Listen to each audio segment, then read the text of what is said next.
안녕하세요. 피셔인베스트 피셔고요. 박리나 변호사님이십니다. 예, 인사 부탁드릴게요. 예, 안녕하세요. 저는 일산에서 법률사무소 승리 운영하고 있고요. 여러 가지 사건 열심히 하고 있습니다. 요즘에는 또 온라인 시대니까 뭐 대면 안 하는 분도 많잖아요. 그죠? 예, 비대면 상담도 많이 하세요. 뭐 네, 문제가 딱 생겼어요. 그러면서 네, 전화를 했어요. 박리나 변호사님한테. 그래서 예, 비대면으로 이제 전화도 하고 예를 들어서 이렇게 음, 뭐 줌으로 얼굴도 보고 서류도 받고 예, 이렇게 했다. 그렇게 하면 이제 당일에 준비하고 이제 몇 번 더 만난 다음에 이제 예. 법정에서 이렇게 만나고 뭐 그런 식으로도 많이 하나요, 요새? 아, 네, 그렇습니다. 사실 비대면으로 줌으로 거의 상담하거나 전화 통화하고 메일로 다 자료 받고 제가 진행 다 하고 네. 법정에서 처음 뵙는 분들이 많아요. 아, 꽤 진짜요? 있어요. 꽤 아. 있어요. 예. 그러면 시청자님들께서도 요새 온라인으로 많이 하니까 연락 많이 네, 해주시면 될 것 같습니다. 오늘을 저희가 알아볼 거는 부자분들 있죠. 재벌분들 아니면은 이제 대표분들이 자기 회사의 주식을 이렇게 네, 매수를 한 다음에 네. 회사를 쪼개서 그래서 자기 지분을 늘리는 음. 그런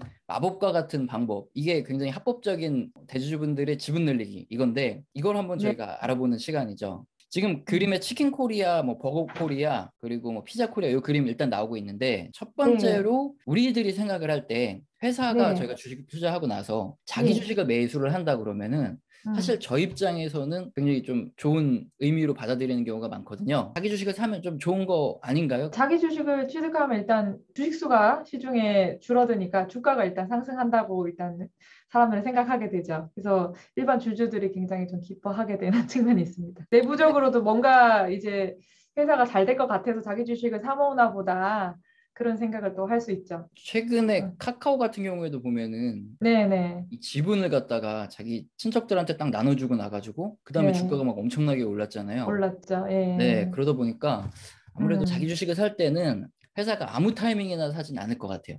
앞으로 좀 올라갈 예. 가능성이 있을 때 사는 것 같다. 그렇죠. 네, 이런 생각을 할 수 있는데 지금 소개해 주실 거는 그런 케이스가 네. 아닌 경우를 말씀해 주시는 거죠. 지금 말씀드리는 경우는 이제 재원이 치킨 코리아 주식 이제 20%를 갖고 있었는데 자기 주식 취득을 통해서 그 20%가 마법처럼 늘어나는 경우를 이제 설명을 드리려고 하는 겁니다. 그러면은 어떻게 이렇게 마법처럼 올릴 수 있는지 그럼 맨 처음에 음. 시작을 어떻게 하면 될까요? 예, 일단 재원이 치킨 코리아의 주식 20%를 가지고 있는데 자기 주식을 10%를 이제 추가로 사게 됩니다. 네, 그럼 치킨 코리아에서 사는 거죠. 예, 치킨 네. 코리아의 주식, 자기 주식 10%를 사게 돼요. 자기 주식은 일단 의결권이 없죠. 이 네. 상황에서 재원이 치킨 코리아를 뉴 치킨 코리아와 코리아 홀딩스 주식회사로 인적 분할을 하게 됩니다. 인적 분할을 하게 되면 뉴 치킨 코리아의 주식도 20%를 갖게 되고 자기 주식 10%도 포함한 채로 분할을 똑같이 하게 되는 겁니다. 인적 분할에 대해서 조금 더 설명을 해주셔야 될 것 같은데 일단은 재원이 네, 20%의 지분을 갖고 있잖아요. 그리고 네, 코리아홀딩스는 또 10%의 자기 주식을 회사가 갖고 있는데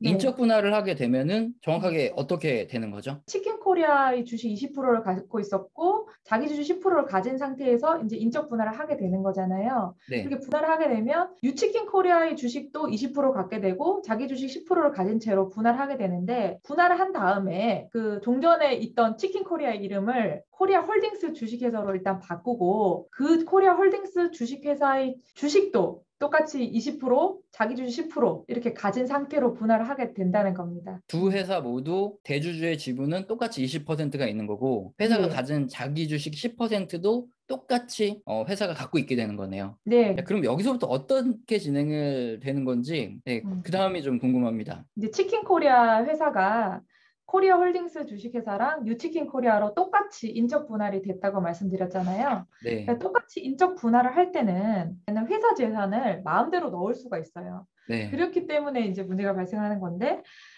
회사 두 개를 빈 그릇이라고 보면 코리아 홀딩스의 입장에서는 자기 주식 10% 있고요. 네, 뉴치킨 코리아의 주식 10%도 코리아 홀딩스에 넣는 겁니다. 그럼 코리아 네. 홀딩스의 입장에서는 뉴치킨 코리아의 10%가 자기 주식이 아닌데 10%가 이제 생기게 되는 상황이죠.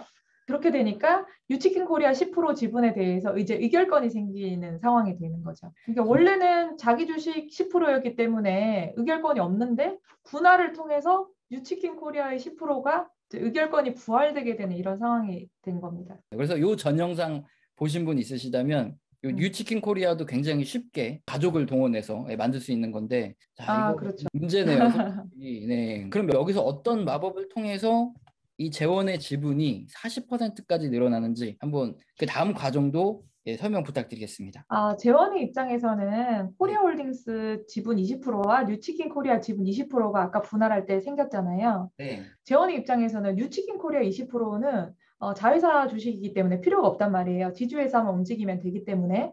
그래서 뉴치킨 코리아의 주식 20%를 코리아홀딩스에 20%를 주고 재원이 코리아홀딩스의 주식 20%를 받는 겁니다. 말하자면 주고 교환해서 받는 네네네. 개념입니다. 재원은 기존 코리아홀딩스 주식 20%를 갖고 있었으니까 총 코리아홀딩스 주식이 40%로 이제 늘어나게 되는 겁니다. 네. 그러면 코리아홀딩스 입장에서는 뉴치킨 코리아의 지분 아까 10%를 갖고 있었는데 재원으로부터 20%를 받게 되니까 뉴치킨 코리아의 지분이 30%로 이제 늘게 되는 그런 음. 상황이 되는 거죠. 네. 그러니까 네. 여기서 이제 모든 게 해결이 됐네요. 맨 처음에 대주주는 20% 지분밖에 없었는데 회사를 인적 예, 분할시켜가지고 그렇죠. 이 예, 마법을 부렸더니 대주주의 지분이 지주회사의 지분 40%로 쫙 늘어나고 이제 예, 치킨코리아도 하나 생기고 음, 주주들 입장에서는 음, 이게 무슨 말도 안 되는 그죠?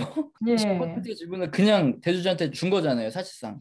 예, 그래서 뭐 아주 뭐 탄탄한 지주회사가 만들어지게 되는 것이죠. 사실 지난 시간부터 해서 네. 어떻게 이런 하나의 회사를 새로 만드는가. 자, 음, 그리고 오늘은 인적 분할을 통해 가지고 어떻게 대주주가 그냥 지분을 마법적으로 그냥 늘리는가.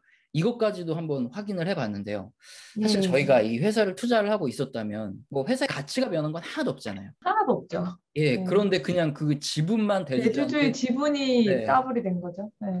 그러면 저희 어. 돈이 그만큼 그 대주주한테 뺏긴 거네요. 그죠? 아, 그렇죠. 지분율로 따지면 또 줄어들게 되는 상황이죠. 사실 근데 이게 법적으로 또 아무 문제가 없다면서요. 이 법적으로는 합법입니다. 아, 예. 예전에 순환 출자 음. 요거는 예. 지금은 할 수 없는데 대신에 이렇게 지주회사를 통해 가지고 이렇게 지분을 음. 늘리는 거는 가능한 거죠. 네, 지주회사도 애초에는 설립 금지를 했었는데요. 네네. 99년부터는 또 지주회사 설립을 아주 그냥 촉진을 하면서 법에서 허용을 하는 바람에 그 이후에는 그냥 합법적으로 지주회사가 설립되고 있습니다. 이런 식으로. 그러면 지주회사가 사실 이렇게 좀 불법적인 요소가 있는데도 왜 네. 국가에서는 법으로 요거를 통제하지 않고 계속 하게 만드는 걸까요? 그 과거에는 이제 순환출자 구조였거든요. 네. 아시다시피 순환출자니까 서로 이제 회사들이 서로 얽히고 설키게 이렇게 순환되게 이렇게 되어 있다 보니까 그런 상황에서 이제 IMF가 터졌어요. 그래서 IMF가 터지고 나서 이제 회사를 팔아야 되는데 순환출자 구조로 되어 있으니까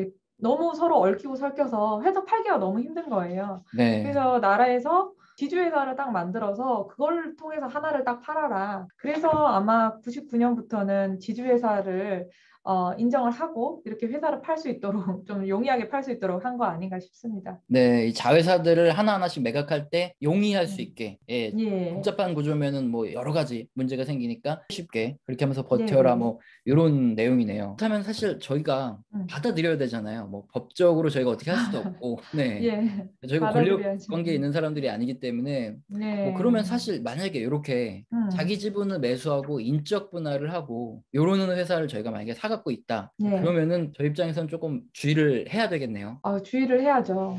저희 지분이 이제 줄어들게 되니까 자기 주식을 샀다? 네, 자기 주식을 샀는데 자회사가 만들어지고 이런 식으로 진행된다. 그러면 조금 주의해서 지켜볼 필요가 있죠. 네, 기업이 뭐 확실하게 뭐 영업이익이 늘어난다거나 이런 상황이 아니면 결국에는 네, 내 돈에서 대주로 그 돈이 그냥 이동되는 이런 케이스가 그렇습니다. 되는 거네요. 예, 네. 예. 오늘도 굉장히 좋은 얘기 해주신 박민아 네, 감사하고요. 또 유튜브 채널도 하고 계시기 때문에 제가 요 아래 또 네. 링크를 넣어드릴 테니까 네, 박민아 변호사님 채널도 많이 시청해주시면 감사드리고요. 또 마지막에 인사 한번 해주시고 그 다음에 같이 마무리하도록 하겠습니다. 예, 회사 인적 분할이랑 자기주식 취득 관련해서 오늘 설명드렸는데요. 이 부분이 뭔가 어떻게 저럴 수 있나라고 생각이 들 정도로 조금 뭐 법으로 이렇게 허용이 되어 있으니까 신기하면서도 좀 말도 안 된다라고 생각을 하실 수 있을 것 같아요. 그래서 만약 이제 주식을 거래를 하실 때 이런 부분을 좀 잘 살펴보시고 하면 좋으실 것 같고요. 그리고 제 채널, 박리나 변호사 채널도 구독, 좋아요 해주시면 좋겠습니다. 혹시 뭐 대표님 중에서도 이렇게 반대로 인적 분할해서 지분 늘리고 예, 싶다 그러면 연락을 해주시면 예, 될 것 예. 같고. 네, 예, 그러면은 오늘도 좋은 말씀 너무 감사하고 다음 시간에 또 뵙겠습니다. 네, 예, 감사합니다. 감사합니다. 네. 네.